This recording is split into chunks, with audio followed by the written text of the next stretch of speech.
going on, guys? King Strats here, back into the video on the channel, and today we have a highly recommended restaurant. It is a Latin fusion restaurant. So most places will specialize in one specific region, but when I looked at the menu, it had different influences from almost every Caribbean or Latin type of cuisine that I could think of. I tried to pick a bunch of things. They're known for their empanadas, so I got a bunch of those, and then 2 entrees, but the menu's so large, I only have 1 stomach, so that's all I could do. This place was mostly recommended by, believe it or not, my own mother. I know she's watching because she watches all my stuff, and she said, hey, you ever tried this place before? I hadn't. So I trust her taste buds. I hope it's good, but I'm not gonna lie, if it sucks, you're gonna hear it from me. This place is known as Mambo Latin Kitchen and Empanadas. Make sure I'm not gonna leave that out because that's what they're known for. It has a 4.4 rating on Google and a 4.0 on Yelp. I can't wait to try this stuff. I have to give them props too. Again, I did not pick this up. It was a blind order. But everything in here was like super like TLC, meaning they put a lot of care into it. So you can see they labeled each of the empanadas with a little like emoji, which is a nice touch because again, they all look the same on the outside and you wouldn't be able to tell. And this thing is saran wrapped so that nothing fell out or it didn't get messed up in transit. So you can see obviously since I'm unwrapping this that I haven't looked at this at all yet, but I wanted to showcase that and that's why I didn't take it out of the wrapper for the first time. Now, you could probably send this thing off to space the way they wrapped it up, and I do appreciate that, because there is no worse feeling than when you have a to-go order. It also keeps things warm, but there's no worse feeling when you have a to-go order than when things get screwed up in the car. It does happen. It's not their fault. Like, taking food home from a restaurant like this isn't really the best idea, but it's much easier for me to do. So let me show you what's inside of here. Boom. Ooh, yeah. Take that. Whew. Let's start off with the half a chicken meal, which comes with 2 sides. Like I said, 2 different kinds of rice, the red beans and rice, as well as the chaufa rice, and then the polla brasa, aka it's just roasted chicken, which is very popular with like Peruvian food. Yeah, right. Rice with a spoon is crazy. I want to try this rice. It's just been calling me. So I'm gonna get right into this rice. Ooh, that's a big thing of rice right here. I missed half my. Ooh. Yeah, they know what they're doing. They know what they're doing. Mm-hmm. They know what they're doing. Oh, this chaufa goes crazy. This chaufa goes crazy. Chaufa rice is similar to fried rice. It is fried rice. I should walk that back a little bit. It's Peruvian, but it has a Chinese influence, so you'll have some flavors that are very familiar, but I've been doing pretty decent amount of Peruvian food, and I'll be honest, a lot of them, their chaufa isn't that good. This is one of the better ones I've had. Yeah. That's got so much flavor in there. It's cooked perfectly too.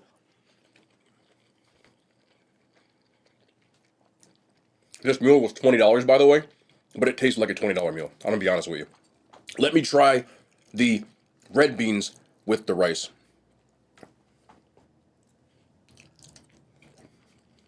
This is crazy. It's just like it's 2 different cuisines in one, but red beans also got a lot of flavor in them as well. The rice isn't dry, thank goodness.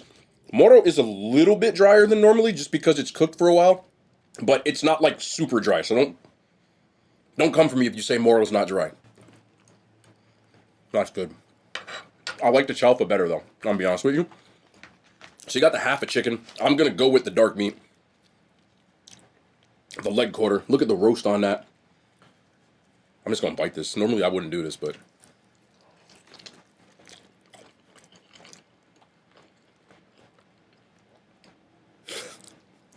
they did the damn thing.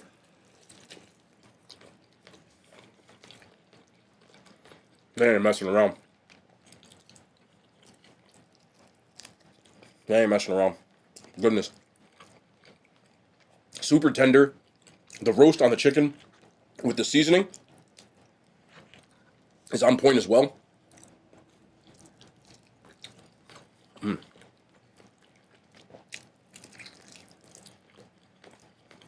Really juicy, really seasoned. I think if you haven't been here before, I always try to say this. These type of dishes are what I order when I go to restaurants like this. I love just well-cooked, well-seasoned chicken with some decent or some good rice. And this is everything. I will get this every single time. When you do it right, you do it right. 9.1 out of 10. This chaufa goes crazy. All right, let's try these empanadas because I heard they are really good. They are $5 or $4.50, or they're between $4.50 and $5, I should say, depending on which ones you get. They are larger than most of the ones that you see that cost like $2 or $3, so I will keep that in mind. 4 different flavors. I got some pretty different ones, but also some traditional. But I made sure I got the 2 most popular. This isn't one of the most popular, but I had to try this. So this one, you can't even tell, but look at the skin on this. It's a barbecue smoked pork empanada. Barbecue pork skin in here with cheese and bourbon barbecue chipotle sauce.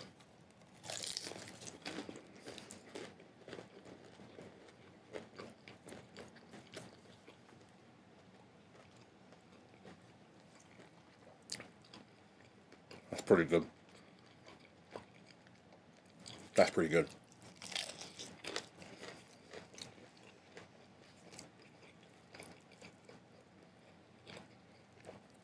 Now I'm getting the barbecue in here and the pork for sure. I would expect it when I heard pork skin to be like a little more crispy, but when it's cooked in an empanada, maybe it just sweats out a little bit, but the flavor is on point. This is garlic sauce.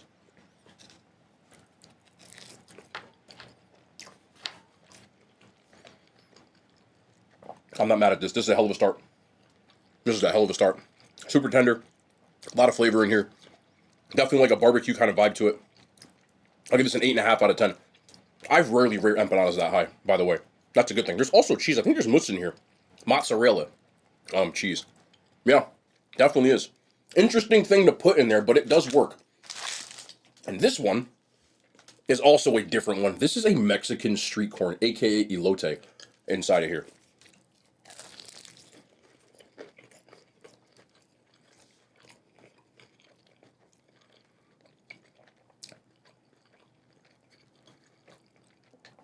Very cheesy and a lot of corn, like whole pieces of corn in here as well. It's really creamy as well. I'm also supposed to try this green sauce on here. Let's do this one.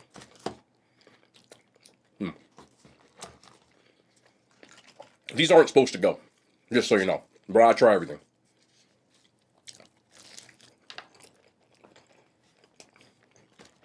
That made it spicy. I actually like it better with this. I'll give this an 8 out of 10. I think it's missing some of those spices that you get from Mexican street corn, but everything else about this is really, really good. This was their most popular empanada. It is the pollo guisado, which is shredded chicken. It says it has salsa criolla and homemade sofrito in here.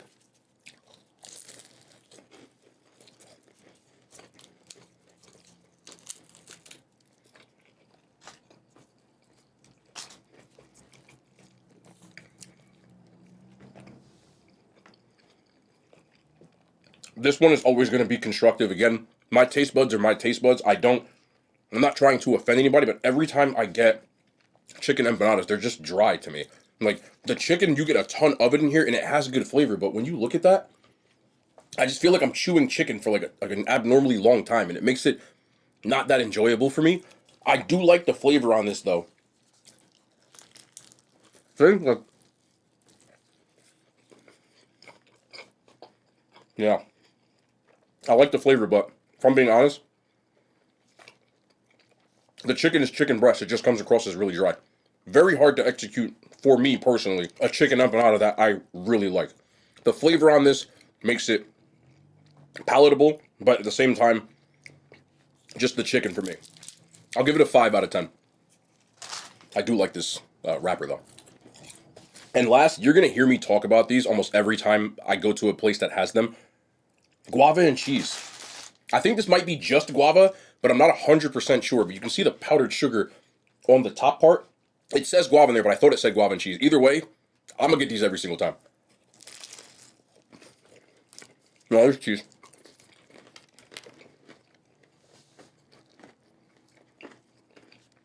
It's so underrated. You can see the cream cheese sitting on the top. There's a ton of the guava in here. There you go. Better look. There's the cheese. I got it all over my mouth. I'm sorry. I love these. You're not going to find me like disliking many of these, I'm going to be honest with you. It's just become one of my favorite things. And this is no exception. I'll give it an 8.8 out of 10. My only gripe is that their guava seems to be like a jelly or like a jam, as where the other ones I've had have been a little bit more of like a It didn't have the consistency like this. That's my only gripe. You see how this comes across? And it's not just because it's cold. You can tell that there's like pieces of actual guava in here that kind of just made it congeal a little bit. They're still warm, by the way. This one was super recommended again. This is the Picadillo. It is a ground beef with olives and raisins, believe it or not, simmered in a sauce called salsa criolla. That's coming right from their description. It comes with rice and beans. You can do different ones. I did the white rice and the black beans just because I wanted to try it. I don't know how I'm going to do this. You know what I could do? You know what? I'm just going to eat it. Let's just do. I feel like you're not supposed to do it like this, though. You got to mix. Grab the top of the lid. If you're going to do this, you got to do it right. Like, I just feel like you have to make sure you get all of that, like, jugo, the juice from the bottom. And then you kind of mix this in. And then you get it like this. There we go. That's better. All right. I don't want to do this, like, incorrectly. Let's try this one.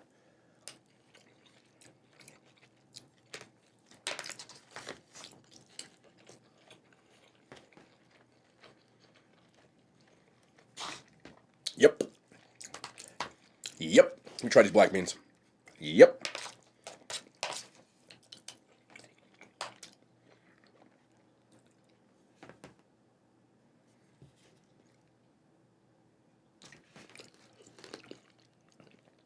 Oh, yeah, those black beans go crazy. Oh, my goodness. Okay, let me. Okay. So, the ground beef is seasoned really well, and it's cooked in, like, this sauce. Let me just grab this right here like this. That's super flavorful.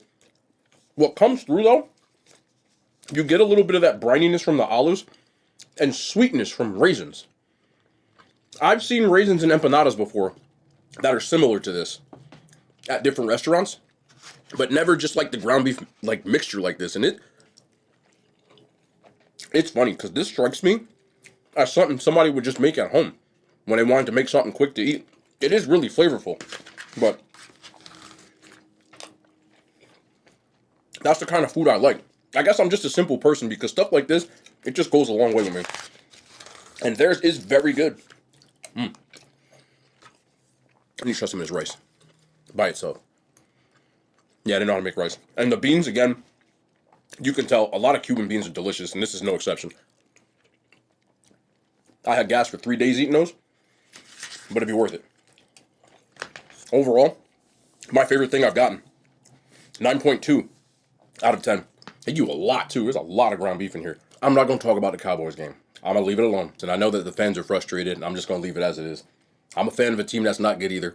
And I don't know what's worse, making it to the playoffs and never winning anything, or just never making it to the playoffs. I have no idea. But it is what it is. We'll move from that. The Lions are on. I'm really happy for the city of Detroit. Fan bases that don't get a lot of things sports-wise to cheer about, it's always nice to see because, the Lions had one of the greatest players, two of the greatest players of all time at their positions with Barry Sanders and Calvin Johnson, and never were able to get to a Super Bowl, which is crazy to think about. I've said this before, but Barry Sanders, to me, and it's arguable for sure, but to me, is the greatest running back of all time. And maybe not statistically, but it's because he walked away in his prime. And a big reason why he did was because of how the Lions were run. So it's cool to see a guy like Dan Campbell, played for the Giants when I was a kid, go in there and change the culture and get them back to their winning ways of something for them to kind of cheer about. That's really awesome. And I find myself rooting for the Lions because of that. I'm sorry to the Rams fans. I just feel like y'all got a Super Bowl already. Like, let them get something out there because Detroit just gets treated unfairly in general, in my opinion. But one of the things I wanted to talk about before I get out of here, I have to stop picking at this food, but I'm not going to stop picking at this food. Pop culture. I've been trying to keep up on it now as an old man. It's a little tough to do, but I don't mind it. So I'm scrolling on my feed on my different social media platforms, and I see that there's a test that people are doing to test their relationship that's called the orange peel test. Let me explain this to you. So, most of the tests I've seen, now I don't know if this is specifically by someone or for someone, but all of the tests I have seen are women, and again, I don't know if it's supposed to be a both-way thing, I have no idea. But I'm just telling you what I personally saw. There are women who have an orange, and they're asking their significant other, not necessarily asking them, but saying they don't like peeling the orange, more or less. And if their significant other doesn't grab the orange and peel it, then they're not a good partner.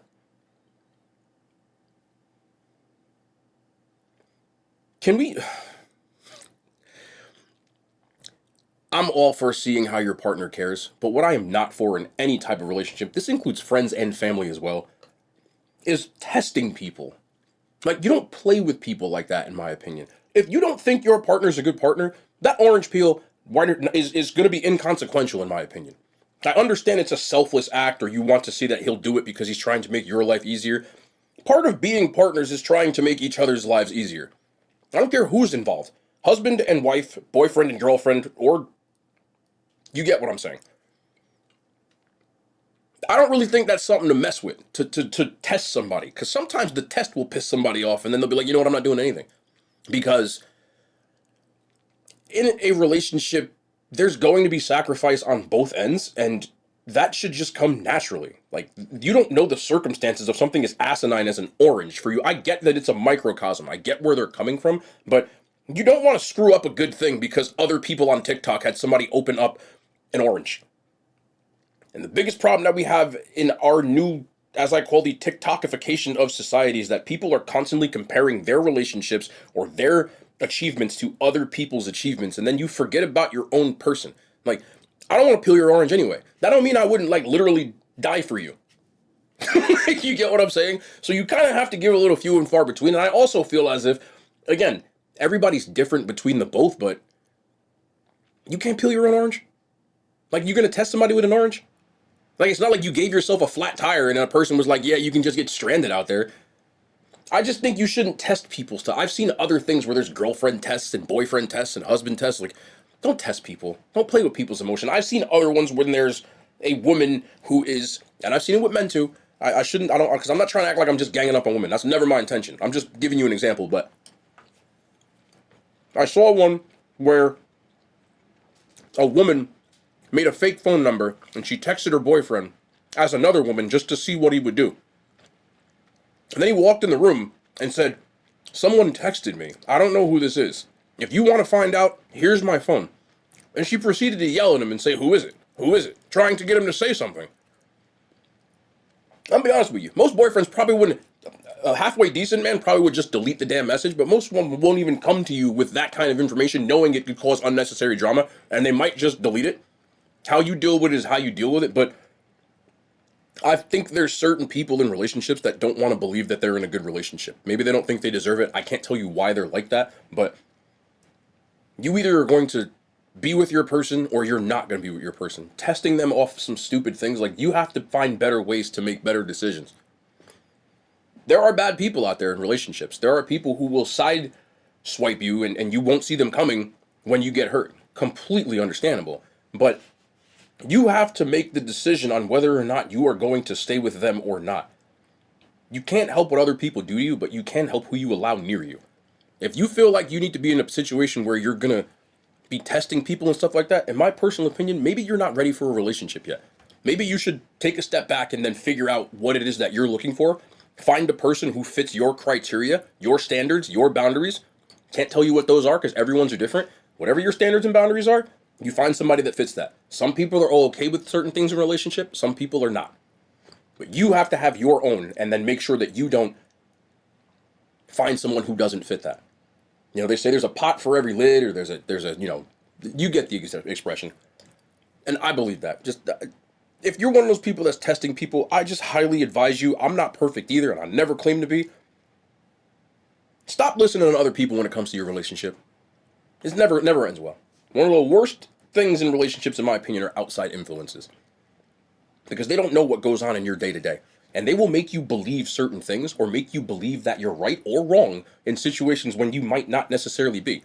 The only person's opinion who matters in a relationship is the other person, or people if you're into that kind of thing.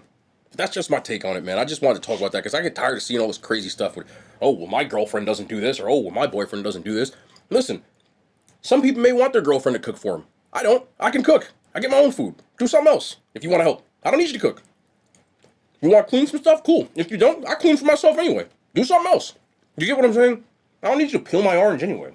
Peel my own damn orange. I don't like peeling oranges either. I don't test you. Anyway, I wanted to say that. I'm going to catch the rest of this game. I just had to address that one, man. Listen, I know that my opinions and outlooks on things may upset certain people, I'm just giving you a take. I'm not saying that yours is wrong. I'm more than open, and I do listen into the comments and read what other people are thinking. And you guys make valid points that sometimes I don't see. I'm not a damn guru. I'm just a person, just like everybody else. That's going to be the end of the video. Hope y'all enjoyed. This food was good, really good. But I preferred this more than the empanadas, which everybody were hyping up. They're good. But I go to Abuelita's house. She might do a little. I'm just being honest. We'll be back tomorrow. More content, man. I love y'all. The hand signs. They made it to YouTube.